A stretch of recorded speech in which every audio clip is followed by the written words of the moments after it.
मिलिंद देवरांवरून भाजपा शिवसेनेत संघर्षाची शक्यता। दक्षिण मुंबई लोकसभेसाठी दोनही पक्ष आग्रही। देवरा लवकरच करणार शिवसेनेत पक्षप्रवेश।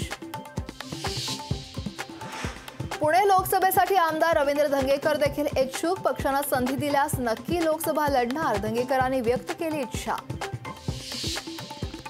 बीडमध्ये आज ओबीसी महाएल्गार सभा। छगन भुजबळांच्या प्रमुख उपस्थितीत होणार सभा।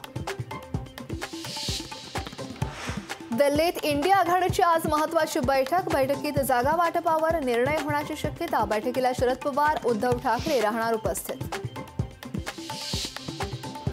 मनसेचा आज पुण्यात मार्गदर्शन मेळावा। मेळाव्याला राज ठाकरे करणार मार्गदर्शन, तर मेळाव्याला मनसेचे प्रमुख नेते राहणार उपस्थित। म्यानमारच्या घुसखोरीनं देशाची चिंता वाढवली, मात्र मोदी पर्यटन रोड शो मध्ये फिरतायत। सामना अग्रलेखातून मोदींच्या रोड शोवर टीका। ठाकरे गटाचे प्रमुख उद्धव ठाकरे आज कल्याण डोंबिवली दौऱ्यावर। उद्धव ठाकरे यांचे ठिकठिकाणी एकनिष्ठेचे बॅनर। मुंबई महानगरपालिकेच्या ठेवी घटल्या। महापालिकेच्या ठेवींमध्ये 5,000 कोटींची घट। पालिकेच्या सध्या बँकेत 86,401 कोटींच्या ठेवी। देशात अबकी बार 400 पार, तर राज्यात अबकी बार 45 पार। मुख्यमंत्री एकनाथ शिंदेंचा निवडणुकीसाठी नवा नारा।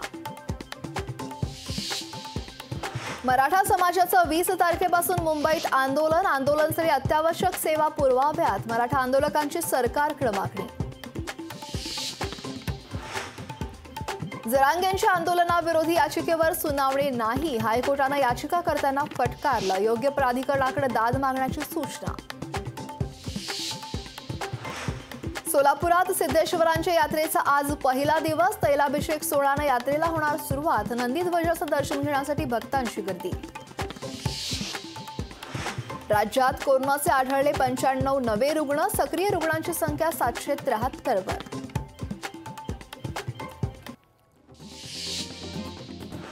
उद्धव ठाकरेंची मातोश्रीवर थोड्याच वेळात पत्रकार परिषद। उद्धव ठाकरे काय बोलणार याकडे सर्वांचं लक्ष। मुख्यमंत्री एकनाथ शिंदे आज बुलडाणा दौऱ्यावर। चिखलीमध्ये मुख्यमंत्री शिंदेची होणार जाहीर सभा। उपमुख्यमंत्री अजित पवार बारामती दौऱ्यावर। शहरातील विविध विकास कामांची अजित पवारांकडून पाहणी। नागपूर आणि भंडारा जिल्ह्यांना जोडणाऱ्या ब्रिजचं आज लोकार्पण। केंद्रीय मंत्री नितीन गडकरी आणि फडणवीसांच्या हस्ते होणार लोकार्पण। मुंबईत क्लीनअप मार्शल पुन्हा सेवेत। क्लीनअप मार्शल करून नियम मोडणाऱ्यांवर होणार दंडात्मक कारवाई।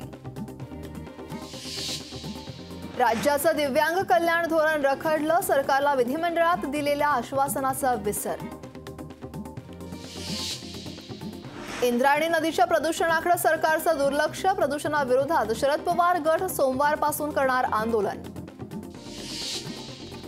रेल्वेच्या 3ही मार्गांवर उद्या मेगा ब्लॉक। देखभाल दुरुस्तीच्या कामासाठी ब्लॉक। प्रजासत्ताक दिनाच्या पार्श्वभूमीवर कर्तव्य पथावर परेडची रंगीत तालीम। सुरक्षा दलाकडून विविध शाखांकडून कवायतींची रंगीत तालीम सुरू। ठाकरे गटाच्या 19 पदाधिकाऱ्यांवर गुन्हा दाखल। विधानसभा अध्यक्ष नार्वेकरांविरोधात आंदोलन केल्यानं कारवाई। नागपूर महानगरपालिकेच्या मालकीच्या 140 कोटी रुपयांच्या जागेची अवैध विक्री। मनपाच्या तक्रारीनंतर पोलिसात 10 जणांविरोधात गुन्हा दाखल। 16 सीईटी परीक्षांच्या तात्पुरत्या तारखा जाहीर। सीईटी परीक्षेसाठी ऑनलाईन नोंदणी सुरू। 16 एप्रिल ते 3 मे दरम्यान होणार सीईटी परीक्षा। ललित पाटील प्रकरणी ससूनचे माजी डीन संजीव ठाकूर पोलिसांच्या रडारवर। कारवाईसाठी पोलिसांचा आरोग्य विभागाकडे अर्ज।